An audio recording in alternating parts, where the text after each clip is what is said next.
Masakan udah jadi belum? Guys, yang di bawah tolong perabotnya disimpan di tangga ya kalau udah. Cowok yang piket hari ini tolong isiin galon dong.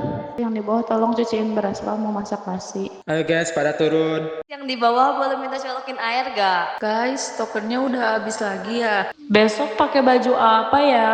Di bawah ada setrika anakku gak? Bibi. Waktu berjalan begitu cepat. Tanpa terasa, kebersamaan ini harus berakhir. Di tempat yang sederhana ini, tawa, cerita, dan perjuangan kita telah tertinggal. Ada haru, ada sedih, saat harus meninggalkan tempat yang sudah kami anggap rumah kedua. Bersama warga, bersama sahabat seperjuangan, cerita ini akan selalu kami kenang. Kita yang memulai, kita pula yang mengakhiri. Simpuring atas nama pengurus lingkungan itu ya nyuwun disyaputan. Dan sebelum semua ini benar-benar berakhir, mari kita kembali sejenak ke awal perjalanan ini. Awalnya kami hanya sekelompok mahasiswa yang akan menjalani tugas KKN. Datang dari jurusan yang berbeda, dari daerah yang berbeda, bahkan kami belum kenal satu sama lain. Namun, disinilah perlahan kami mulai dekat, mempersiapkan langkah menuju tempat KKN. Setelah melalui berbagai persiapan, kami ditetapkan di lokasi pengabdian kami, di Desa Nagrak Utara, tepatnya di Dusun Wangun. Sebelum KKN dimulai, kami melakukan observasi awal, bersilaturahmi dengan para ketua RW dan warga sekitar, mencoba mengenal lebih dekat lingkungan yang nantinya akan menjadi rumah kami sementara. Hingga akhirnya hari keberangkatan itu tiba. Kami melangkah bersama menuju Desa Nagrak Utara dengan rasa penasaran sekaligus harapan tentang kisah apa yang menanti di sana. Kami tiba di posko KKN yang terletak di RW 16 Dusun Wangun. Disinilah kami akan tinggal selama pengabdian berlangsung. Tak lama setelah itu, acara pembukaan KKN pun dimulai. KKN ini berlangsung dari tanggal 21 Juli hingga 24 Agustus. Hari-hari yang penuh cerita baru saja dimulai. Di minggu pertama, kami mulai berbaur dengan warga, mengikuti pengajian bapak-bapak dan ibu-ibu, serta mengajar di sekolah dan pengajian.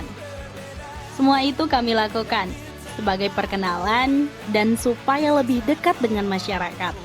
Kadang, warga yang datang bersilaturahmi ke posko, senyum dan sapaan mereka membuat kami merasa lebih diterima dan mulai betah tinggal di sini.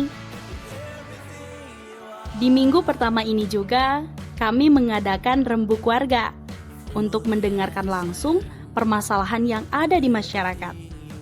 Hasil dari rembuk inilah yang nantinya akan menjadi rencana dasar program kerja kami selama KKN. Dan di sela-sela hari libur, kami memutuskan untuk liburan bersama anak-anak kelompok.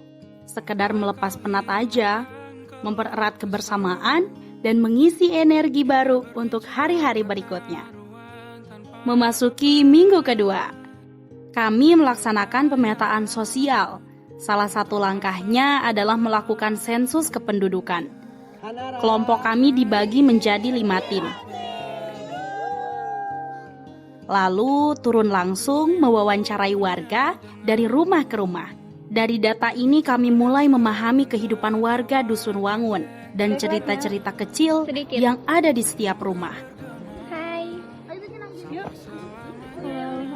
Setiap pintu yang kami ketuk membuka gambaran baru tentang bagaimana warga Dusun Wangun hidup, berjuang, dan berharap. Tidak berhenti di sana.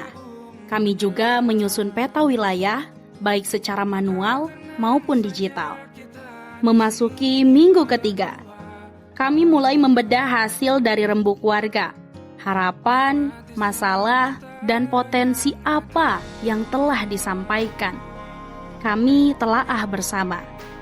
Dari berbagai masukan itu, kami menetapkan 3 program kerja prioritas.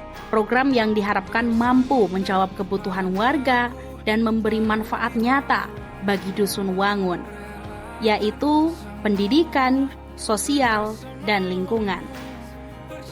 Setelah itu, kami mengadakan rapat besar bersama warga dan mengundang Ketua RW, RT, BPD, dan Bapak Kadus untuk membahas perencanaan program kerja ini secara bersama-sama.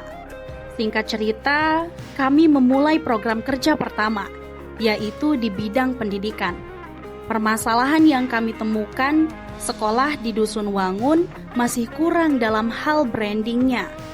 Akibatnya, ketika tahun ajaran baru, jumlah siswa yang mendaftar hanya sedikit.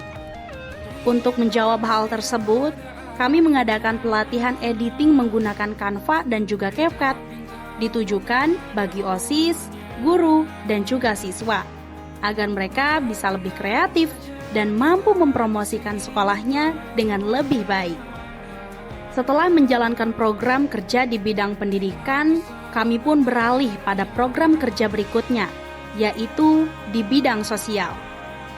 Oleh karena itu, kami berinisiatif melakukan reaktivasi Karang Taruna.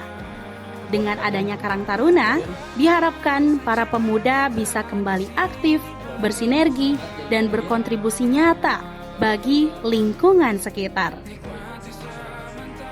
Program kerja yang ketiga, yaitu di bidang lingkungan. Permasalahan utama di Dusun Wangun adalah sampah yang banyak dibuang sembarangan. Untuk itu, kami melakukan ekspedisi sungai, menelusuri aliran dari Dusun Wangun hingga irigasi Cihanjawar, guna menemukan titik-titik sumber penumpukan sampah.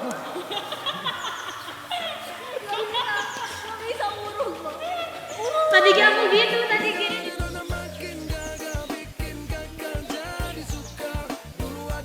Tamatlah sudah Cerita kami. Namun, karena aliran sungai berasal dari desa Cihanjawar, kami merencanakan kolaborasi bersama mahasiswa KKN Institut Kiai Haji Ahmad Sanusi di desa tersebut. Di Dusun Wangun sendiri, kami melakukan aksi bersih-bersih sungai bersama dengan Karang Taruna, Bapak RW, masyarakat. Langkah ini menjadi upaya awal agar sungai kembali lebih bersih dan masyarakat lebih peduli menjaga alirannya. Sementara itu, untuk mengatasi masalah sampah rumah tangga yang menumpuk di daratan, kami memperkenalkan inovasi sederhana, yaitu rocket stove. Alat pembakar sampah berbahan air dan oli bekas ini merupakan jejak program KKN kami yang dapat digunakan warga secara berkelanjutan untuk mengatasi persoalan sampah sehari-hari.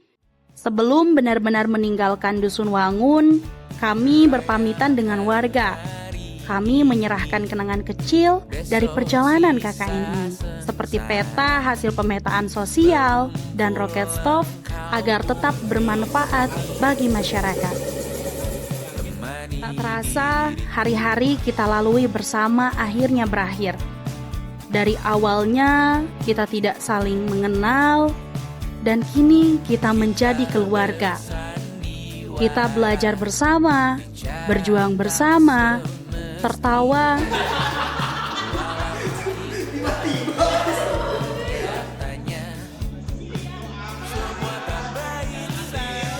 dan menangis bersama. Ke-14 orang lainnya harus kalian pahami juga pokoknya, harus kalian temenin juga, harus kalian jaga juga buat suasana hatinya. Aku minta maaf buat itu. Kini semua itu hanya tinggal kenangan yang tak akan pernah tergantikan. Berat rasanya berpisah, meninggalkan rutinitas yang setiap hari kita jalani bersama. Namun, inilah akhir dari perjalanan kita. Kita yang memulai, kita pula yang mengakhiri.